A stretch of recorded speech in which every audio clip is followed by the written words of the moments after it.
ইসলামী রাজনীতি যেটা রাসূলুল্লাহ সাল্লাল্লাহু আলাইহি ওয়াসাল্লামের আদর্শের মধ্যে যে রাজনীতি, সেই রাজনীতিতে এত দল আছে কি না সেটা শিখেন। ফরজ ইলম শিখলে জানবেন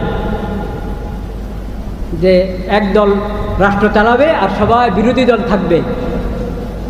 এই দলীয় রাজনীতি, এই রাজনীতি ইসলামের শিক্ষা নবী করিম সাল্লাল্লাহু আলাইহি ওয়াসাল্লাম আদর্শের মধ্যে নাই। আচ্ছা, এখন দল করবে তো করো, তো প্রথম কথা তো রাসূলুল্লাহর সিরত পড়ো। যত রাজনৈতিক দল আছে দলের একবারই, দলের কি হয়, প্রেসিডেন্ট নাকি চেয়ারম্যান, সভাপতি থেকে নিয়ে একবারই ওই দলের যে সাধারণ কর্মী, সবার উপর রাসূলুল্লাহ সাল্লাল্লাহু আলাইহি ওয়াসাল্লামের সিরত পড়া ফরজ। রাসূলুল্লাহ সাল্লাল্লাহু আলাইহি ওয়াসাল্লামের সিরত পড়া ফরজ। খোলাফায়ে রাশিদিনের সিরত পড়তে হবে।